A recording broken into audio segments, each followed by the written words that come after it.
2 ans de transition, le président burkinabé, le capitaine Ibrahim Traoré, répond aux questions et préoccupations du peuple burkinabé ce jeudi 10 octobre 2024.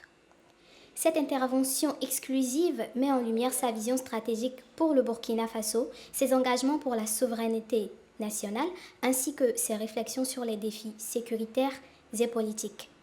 Découvrez les points clés de cet entretien qui vise à façonner l'avenir du pays des hommes intègres. Partagez, abonnez-vous, likez et laissez-nous des commentaires si vous voulez plus de contenu de ce genre.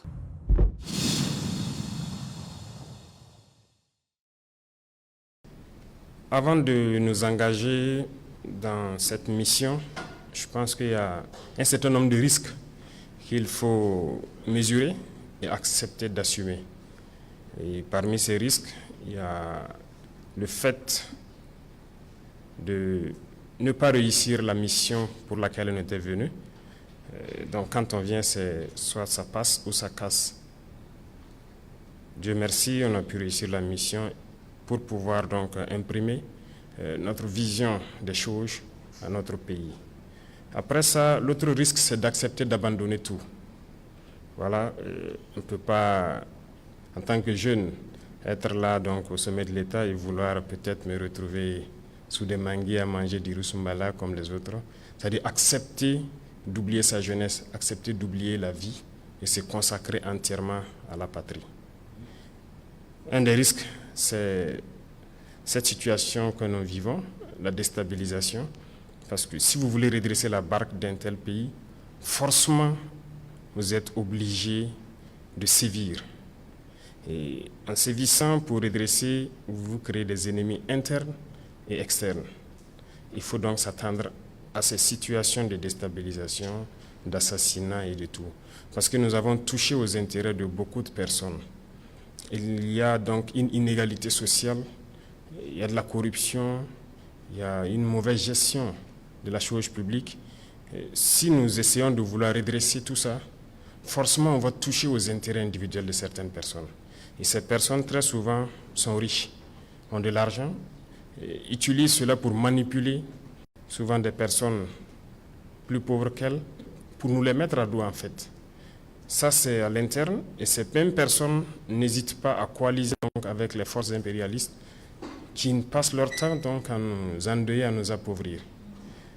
L'autre pan, ce sont ces forces extérieures-là. Il y a beaucoup de pays aujourd'hui qu'on a sous le dos, et on n'a pas le choix, il faut le faire. Voilà, si nous voulons que notre patrie soit indépendante, si nous voulons notre souveraineté, si nous voulons que les Burkinabés mangent à leur faim, si nous voulons que nos enfants aillent à l'école sans payer un franc, si nous voulons que demain, le paludisme qui est une des maladies les plus répandues au Burkina Faso, que nous puissions soigner notre population sur certains mots à 0 franc, certains rêves que nous avons, mais il va falloir faire beaucoup de concessions, il va falloir empêcher certaines puissances de nous piller et ça crée beaucoup d'ennemis. Donc nous sommes préparés à ces situations, nous les vivons comme normal en fait, ça ne nous ébranle pas, ça ne nous fait pas peur. Ça nous donne encore le courage d'avancer, parce qu'à travers ces événements, nous savons que la ligne directrice que nous avons optée est la meilleure ligne pour notre patrie, pour notre peuple. Donc, nous vivons la chose comme ça. Et les comploteurs, actuellement, nous avons passé 2 années à sensibiliser, à parler, à mettre en garde. Les gens trouvaient qu'on mettait trop en garde.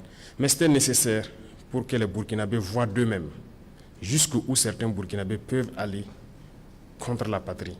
Si on s'était mis dès le début à sévir d'une certaine manière, ce n'est pas évident que vous-même vous allez nous comprendre. Le capitaine Thomas Sankara a été mal compris à un moment donné, peut-être parce qu'ils ont commencé fort, mais il fallait laisser le peuple voir, comprendre ce que c'est que ces comploteurs, communiquer avec le peuple. Et aujourd'hui, je pense que les gens ont beaucoup compris. D'accord. Voilà. L'auditeur de Bobo Dioulasso voudrait savoir quel est le sort réservé à ces comploteurs-là. Comme nous l'avons dit, à partir de cet instant, je ne vais pas rentrer dans les détails, chacun va assumer. Si quelqu'un entreprend des démarches comme ça, eh bien, il assume toutes les conséquences. Nous n'allons plus conseiller quelqu'un ou voilà, mettre en garde encore. Donc,